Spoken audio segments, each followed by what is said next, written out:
Hello, everybody. My name is Gráinne Donnelly. I'm the current co-chair of the Research Reviews team, and I'm the incoming editor for the Journal of Pelvic Obstetric and Gynecological Physiotherapy. I'm really excited to be here today with Katie Sloan, who has an article accepted and coming up for publication in the upcoming edition of the journal. I want to speak with Katie to get her to tell us a little bit about her research and what it can tell us and how it can inform our practice, and to discuss some of those decisions that come in while you're critiquing literature and how you come to the conclusions or the recommendations. So first and foremost, let's introduce Katie. Katie Sloan is a qualified physiotherapist from Brunel University. She qualified in 2014 at the age of 26 and has since worked for Southern Health NHS Foundation Trust within its musculoskeletal outpatient service. Prior to working as a physiotherapist, Katie worked as a personal trainer and sports therapist, working primarily with the corporate sector. In early 2020, Katie was offered a hybrid role working across MSK and the Continence Service, of which they'd never had a physiotherapist before. Well done, Katie. It was during the height of the pandemic, where patient contact was limited, that she was introduced into the world of pelvic health, and it was during this time that she began studying for her postgraduate certificate in continence for physiotherapists via Bradford University. Unfortunately, due to lack of commissioning for the service provision within the continence service, Katie returned to MSK to pursue her interest in pelvic health through alternative avenues, actively waving the flag for pelvic health in an area where access to treatment is grossly underfunded. I think we need more people flying the pelvic health flag within MSK settings. So I'm really excited for what you will do in the future. But welcome, Katie. Can you tell us a little bit about how you came about to write this article? Sure. Yeah. Hello. Thank you for having me. So, well, I suppose, as you know, Gráinne, as part of the postgraduate certificate for continence for physios, you're expected to complete literature review on a chosen topic, of which I chose this one. It was recommended to me by my tutor that I then went on to submit it for publication. So that was Kathy, actually, who's the second author on the paper. So at the time, I was working in an advisory continence service as the only therapist, as you mentioned, and new to the field of pelvic health, and completing all virtual consults, telephone appointments. Naturally, a large percentage of my time was taken up by the younger bladder and bowel patients that the nursing staff had struggled to know how best to manage.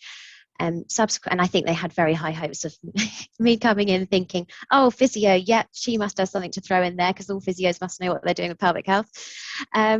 So consequently, I noticed a small cohort of women with MS between the ages of 35 and 50 that seemed to be suffering in silence, sort of trying their best to live a normal COVID life and now working from home.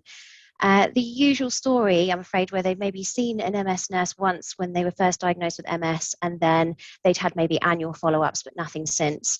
Majority were nulliparous, but eager to start a family, but afraid of pregnancy and maybe the delivery having an impact on their long-term bladder or bowel symptoms. So following detailed subjective assessment, the common things that were coming to light with these women tended to be a mix of urinary symptoms, of overactive bladder being the most bothersome symptom. Numerous people didn't tolerate the antimuscarinics well, obviously complaining of dry mouth and other such symptoms. So now working from home with very successful jobs, but really struggling. I can think of one woman in particular that really stuck with me. She was a director of a really successful UK charity, and in her spare time, she was completing, like most of the nation, the Joe Wicks HIIT workouts, but voiding 25 times a day and leaking constantly. So patients would obviously complain that they were aware of the link between pelvic floor and urinary symptoms, but had never had anyone discuss the potential impact of the MS on top of all of this, and how it might be influencing their symptoms. So following sort of failed attempt on their own pelvic floor exercises at home, they'd just given up. And most of these women had never even received an internal assessment by their GP. And because they'd self-referred into our continence service, of which they didn't complete an internal assessment because it was advisory only, that was a real sort of clinical issue. However, as physio by background, I had an awareness of the possible impact of MS on global systems and voluntary recruitment. I was really reticent to send these women away with the same old advice, and hence why I wanted to review the literature to see if there was anything else that patients could do, ideally remotely, in order to facilitate internal locus of control and regarding bladder management. So the question around appropriateness of transcutaneous tibial nerve stim was to see whether it would be something that the patient could administer remotely in the comfort of their own home, potentially being supervised by either a physio or a nurse colleague, and that would fit with the continence service that I was already working in. So that's how I got to this point. And you did that review as part of your Masters in Brunel, part of the continence or the postgraduate certificate, is that right? It was part of the postgraduate certificate at Bradford. Fabulous. Yeah. And so for anyone listening to this who hasn't read the paper yet, how does transcutaneous tibial nerve stimulation differ from, say, vaginal stimulation that we think of? Okay, so I've not actually implemented either because of the role that I'm in, but my understanding is that obviously you've got vaginal stimulation where you'd maybe have it implemented by use during a supervised pelvic floor training session with a pelvic health therapist, whereas the transcutaneous tibial nerve stim would be, almost like patches on the lateral aspect of the tibia, non-invasive, almost like plasters on the skin, and then you've got it attached to almost like a TENS pack that you would then be able to implement the electrical stimulation, either yourself or by a supervised clinician. Fantastic. And tell us what you found. What did the research tell us? Well, key findings, primarily the outcomes of all 4 studies were a reduction in OAB symptoms and improvement in quality of life. 3 out of the 4 studies reported objective improvements in both urinary incontinence and frequency on standardized outcome measures, which is obviously positive. Despite statistically significant results, though, in groups utilizing TTNS, or abbreviate transcutaneous tibial nerve stim, the overall findings didn't indicate superiority of TTNS over other treatments. So, for instance, your pelvic floor muscle exercises.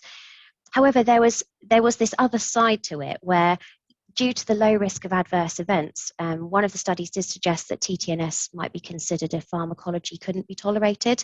And that was a study in 2019, which you can see more detail in the article. And further studies mentioned that TTNS is as effective as pelvic floor muscle exercises in improving symptoms of OAB and health-related quality of life. So that was in 2021, an article there.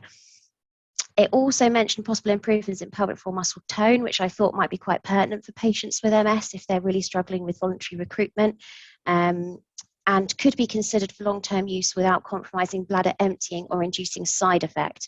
That was a comment made from back in 2011, and obviously there's not a great deal of research out there. So looking at, there's not that many studies out there, so there was only 4 that were extrapolated for this literature review, which is obviously minimal and should be taken with caution because, the dosage was different for each one, number of sessions, implementation was variable, and there wasn't a great deal of follow-up, if any, after 12 weeks. So I think taking the findings, and being sensible with the outcome. Yeah, I know what you mean. And that's something that really interests me. When we're looking at literature, how do we decide whether something is relevant to recommend over another? And I guess when you were doing your search, you were highlighting what you've discussed there about limited number of studies, maybe variation in the methodology of the studies and how you can accurately compare them. But also the fact that we have a huge abundance of pelvic floor muscle literature out there that has robust, high quality evidence demonstrating them as first line. So we need strong evidence to overturn that to say that it's superior. But as you say, it's maybe a nice adjunct. Or also, you mentioned in your paper about those patients who have limited options, and I think that's it gives another option for patients who are limited to what they can do or maybe have exhausted all other options. I was actually listening to another podcast. I think you're on it with Julie Bond, and she was mentioning about sort of phenotyping patients. And similar to that discussion, it got me thinking. These women, they may have a MS, obviously OAB, so overactive bladder, prolapse, irritable bowel symptoms, anxiety, pelvic pain, any combination. So the research is never really going to be able to provide this sort of bespoke care, evidence-based answer, but give us that educated idea as to what might help. And I think because of the situation I was in with the continence service, it was just so new for anyone with a therapy mindset to come in and challenge what had always been done for the last sort of 15 years around just thinking about behavioural and lifestyle advice. I do understand there's continence service out there that do a far more invasive investigation, but particularly the one I was in was just advisory. So it was really interesting to try and come in with a different approach on how we could support people other than just written information. Yeah, I think that's fantastic, and I think that it's really, it takes someone really proactive to look at that and to suggest something different, especially when you're just new into it. So it's definitely a fantastic addition to the literature base. And one of the things I really enjoyed when reading it was when you were even highlighting how the studies that you did include in the review didn't actually look at the cost effectiveness or how much it would cost, and that's something that obviously in a predominantly public sector health service that we live in, that needs to be factored in. Did any mention or allude to cost at all? No. What I found really interesting is when I was first in the post and went to shadow sort of urology consultants around, I would actively find out if anyone was utilising percutaneous tibial nerve stim, and consultants seemed really excited about it, although very few offered it. So in relation to sort of the 2010 guidelines for percutaneous tibial nerve stim, it was like gold dust if you even got offered that. So the idea that I was maybe suggesting something that hardly anyone is even talking about, I just wasn't, like you say, it needs a little bit more work. It needs investment and, qualitative data as well, just to find out, obviously from a patient perspective, whether they felt it was beneficial. But I just found that the women that I was talking to, they really felt hopeless. And that's the impression I got on the phone. So anything that, like I said, increases that internal locus of control, that they were in charge and not giving the power to another clinician, like another one, would be helpful. But going back to sort of the quality of the data that I was able to pick up, there's so much out there that unfortunately didn't fit the research question. And sort of Booth et al. 2017, I think I referenced her in the article, she included one looking at TTNS for patients with Parkinson's, spinal cord injury, stroke, and that is worth a read just to help support what I've written, to give a bit of context. Unfortunately, it just wasn't included in the study, but I think it's important to look at what we could use, like you said, as an adjunct, particularly when we're working in an MDT setting with nurse colleagues, continence advisors, and consultants. But yeah, like anything, would need to be discussed at MDT to make sure that it was the right patient for the right presentation. Well, I think that's fantastic, and I look forward to seeing what discussions come from this from our members when they all read the paper. And it'll be really interesting if anyone out there has any experience clinically of using this or applying it or testing it. Have you any thoughts on it? Obviously, future research, we want to talk about that too. Where do you think future research needs to go? Because obviously you did allude in your discussion or conclusion about the fact that some authors maybe had highlighted that they don't know if it was the perceived idea that they were having an intervention, an element of placebo could play a role too.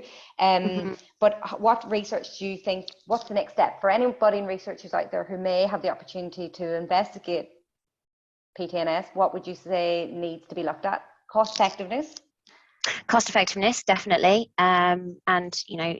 I think it would be really important to go past the 12-week mark. We're looking at a patient cohort that is a long-term pathology. So to look at something short-term just doesn't add up. So follow-ups at 6, 12, 18 months, 2 years.